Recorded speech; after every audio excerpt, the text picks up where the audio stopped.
Welcome back to Telltale Books. I'm talking in this video about the second of Murray Leinster's stories about the Forgotten Planet and his character of Burl. First story being The Mad Planet. Second story is titled The Red Dust. It was published about a year later in the April 22nd, 1921 issue of Argosy, which had been merged with All Story to be Argosy All Story Weekly at this point. And it was later reprinted in Amazing Stories in the January 1927 issue.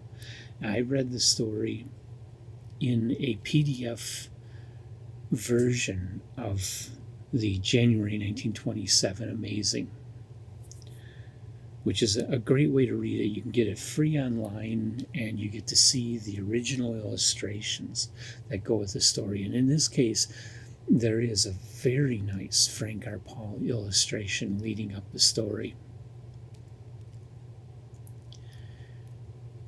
This story continues the adventures of Burl by introducing a new danger into their world. He's back with his tribe. He's proven his manhood. He's got the girl. And suddenly, an invasive species of mushroom that has these red spores that are either poisonous or acidic, I'm not quite sure which, to life, to people, to insects. And these mushrooms come on really fast, and they're blowing spores all over the place, and to walk into a cloud of the spores, you can't breathe, it burns your lungs, you die. They realize this very quickly, and they realize they need to find a new place to live because the mushrooms are taking over their land where they've been living. So Burl leads the entire tribe out looking for a better place to live. And so then this story goes through some variations on the same kinds of perils, running into different kinds of spiders, different kinds of wasps, and very cool descriptions of the behaviors of different types of insects, different types of ants as well.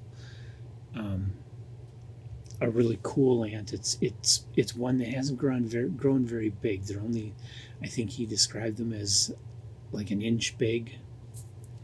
So they're bigger than they are in our world, but they're still pretty small on the scale of the other insects in this world. But these ants, what they do is they're under the ground, or no, it was a beetle, I'm sorry, not an ant. What they do, they're under the ground, and when an insect or a person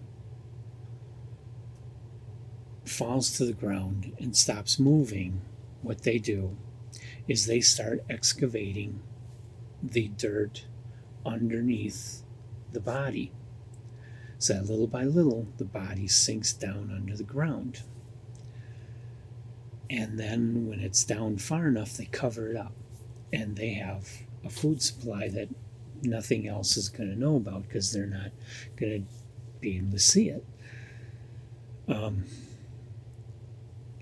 Things like descriptions of that, intimate, detailed descriptions about these insect behaviors. And I'm not an entomologist, but I believe these are insects from our real world. He just makes them bigger than they are in our world. But they have the same behavior. So all the insect behaviors that you read about this, I believe, are real insect behaviors. And so it's kind of cool to see all these different types of insects and how they behave and how the tribe has to react to it. So just like in Mad Planet, you go on this odyssey through this world where you encounter these different insects. And in this story, you've got the threat of these red spores, the red dust from these mushrooms, that the mushrooms are just spreading very rapidly. I mean, the spores go up on the wind, and they're taking over very, very quickly. So they have to walk a long way before they can get away from the spores. And so they set out to do that. And I'll stop there and not spoil the ending of the story. This story was a little bit of a disappointment because the first story, okay, you didn't have strong characterization, but you had the hero's journey and you had this cool world building. This story, the red dust, though, does more world building, takes that same world and adds things to it, so you learn a little bit more about the world, but you still have the same lame characterization, but now you don't have the hero's journey. It's an interesting story. It's worth reading. It's a good story. I don't want to say that it's a bad story, but it definitely falls short, because it falls short only because it's too much of a repetition of the first story, only without the best features of the first story, the hero's journey and the growth of Burl to become the chief of the tribe.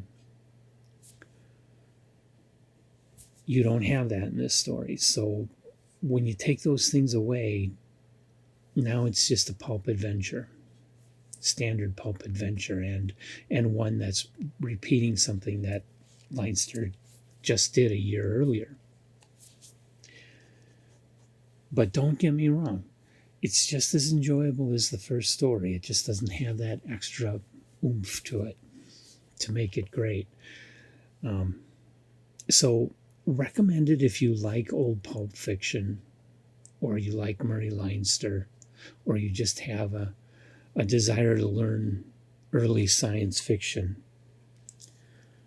But not recommended if you're looking for something that's going to be great, because this one falls a bit short. So, trying to remember the name of the final one, Nightmare Planet or something like that. Only the third story, Leinster, he wrote The Mad Planet and he wrote The Red Dust in 1920 and 1921, and then he didn't return to this world until 1953. And he wrote the third story, the Nightmare Planet story. I kind of think he only wrote the third story because he was intending to turn them into a novel. And the first two stories were not enough to make a full novel. He needed to add to it. So he wrote another long piece to go together with the first two to make a full novel. I still got to get into reading the novel to compare and contrast, but for now, I believe Nightmare Planet was written just to fill it out so that he could make a novel and sell it to a publisher. But he did write Nightmare Planet as an individual story, and he sold it to a magazine, if I recall correctly, Imagination, Science Fiction, in 1953. So a full 30 years after the first two were written. So I'm going to read Nightmare Planet next, and then I'm going to read the Forgotten Planet novel and compare and contrast. But first Nightmare Planet, and I'll report on that one. So join me for that very soon. I'll be reading that before you see any of these videos. I'll have it read in a video shot, and I'll be putting them up in the early days of, well, maybe I'll wait till the end of March because of the book club. So probably the end of March, all these videos will go up, but they'll all go up very quickly and be, close together. So I'll see you in the next one about Nightmare Planet.